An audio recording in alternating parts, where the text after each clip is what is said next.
Hey, and welcome to this instructional video on how to Swede during midsummer. Today we're going to focus on the dancing and the singing rituals that takes place during midsummer around the midsommarstång, so that you can join, dance and sing alone without feeling completely lost or step on someone's toes. So let's begin. Små grodorna. This is the midsummer song. It's the most popular one, Små grodorna. This is also the song and dance that we get most bullied for. Many non-Swedes laugh at us when we do this frog dance. But it's okay, as long as you join us. And for that, it's good to know the meaning of the song. So here it comes. The song starts like this. Små grodorna, the small frogs, är lustiga att se. This sentence is a little bit special because we had the word lustig, or in this sentence, lustiga. And this kind of means funny, but a little bit more in a negative way.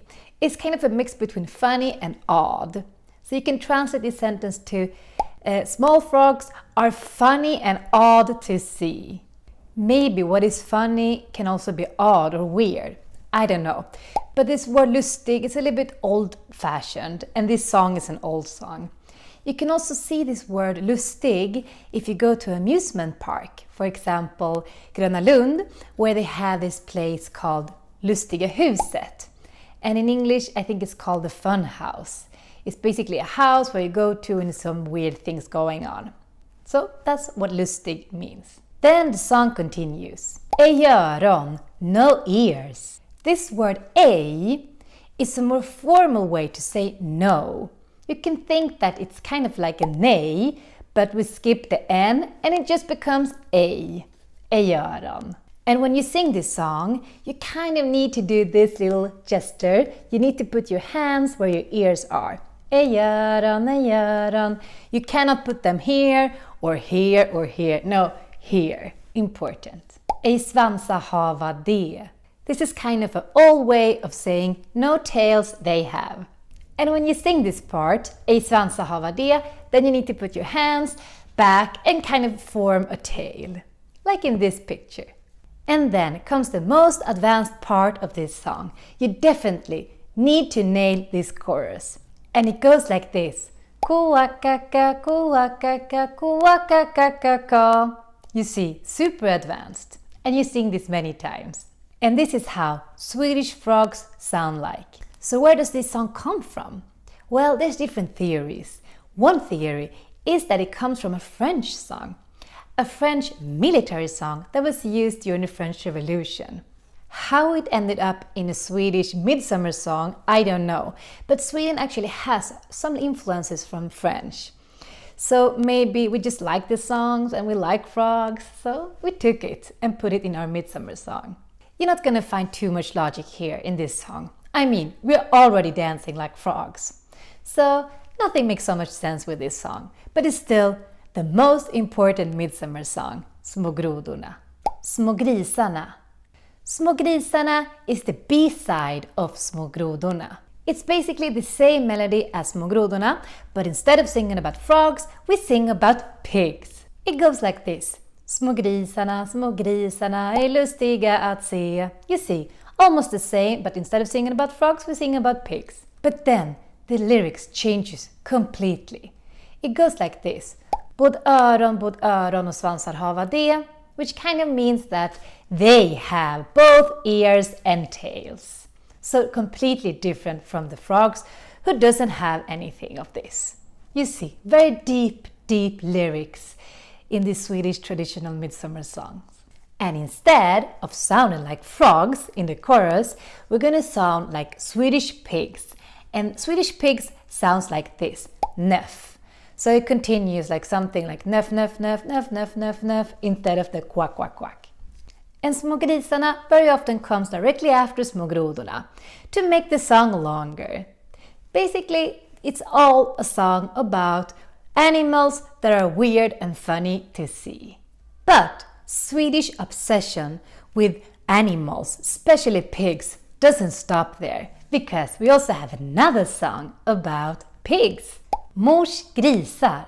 This song is a play on words. Mors grisar kind of has two meanings. It can mean mom's pigs, but also mama's boy.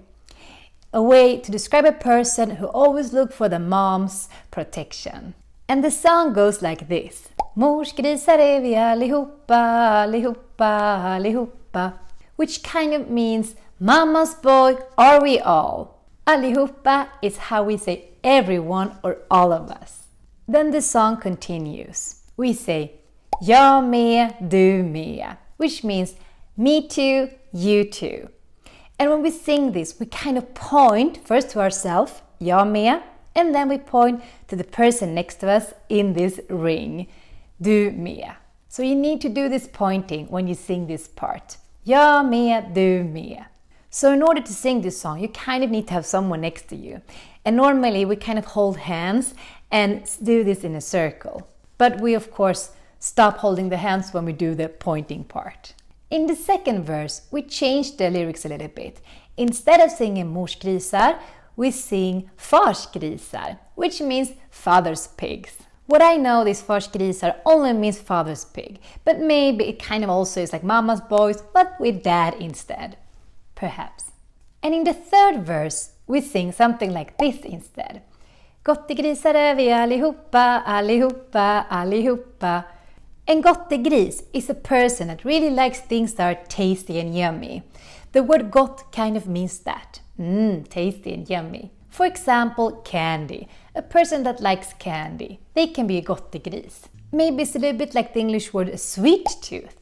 So in this song, they kind of sing that we all are sweet tooth. We all like yummy and tasty things. Gottegris, yummy pig. And also here you need to do this, jag med, du med. You need to point at each other and accusing the other person for being a sweet tooth. And then in the last verse we sing like this.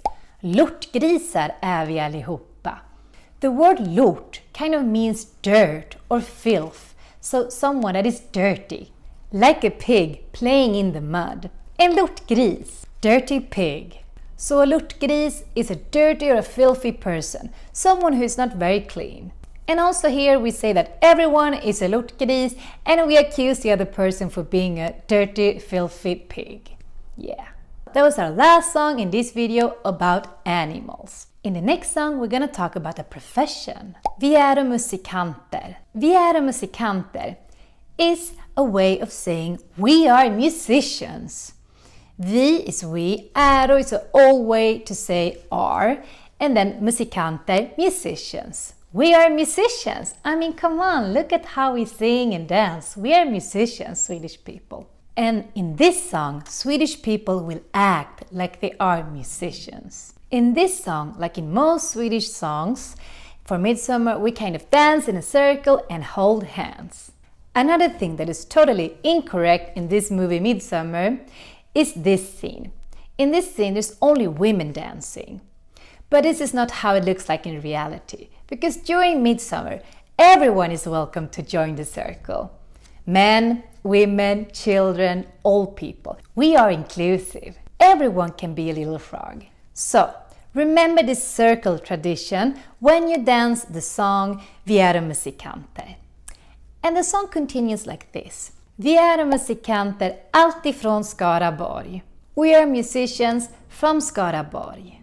Skaraborg used to be a county in Sweden. It doesn't exist any longer, but it's basically nowadays where Västra Götaland is, close to the city Göteborg. And when you see words like this, borg, with an RG in the end, then you need to pronounce it as a Y sound, almost like you're saying yes. Borg, not borg. Because that's not correct. We always pronounce RG like you, borg. So we need to say Skaraborg here. Otherwise they're gonna notice who is the non-Swede in the circle. And after we sang Vi är musikanter från Skaraborg, we continue singing Vi kan spela fioli, which kind of means vi kan spela fiol.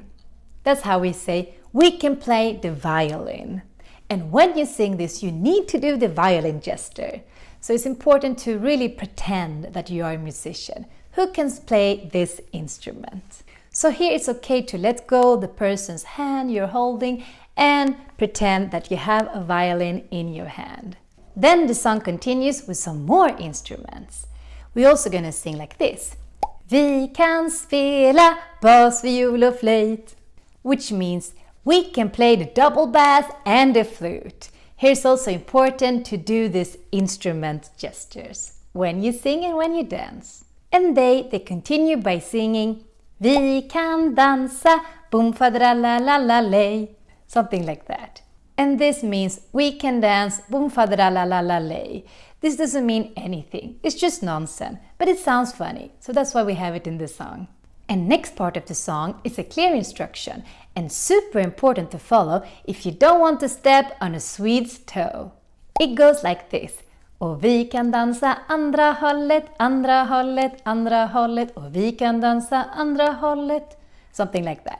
And that kind of means, and we can dance the other way around.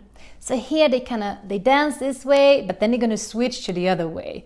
So that's why it's super important to know what this means, so you do the right thing. And so they can't detect who's the expat in the circle. And hopefully, by knowing what this now means, we're going to avoid crashing into Swedish people. So, those were some of the important midsummer songs. But there are of course more. Maybe we can do another video about that. But with this one, especially Små grodorna, you're going to be able to take part of this dancing and singing ritual during midsummer. Is there any other song you want us to explain? Or something else about midsummer that you still don't understand? Let us know in the comment section below. And before you go, don't forget to put a like and subscribe to our channel if you haven't done it yet, so you don't miss any of our future videos about Swedish, Swedes and Sweden. Hej då, vi ses nästa vecka!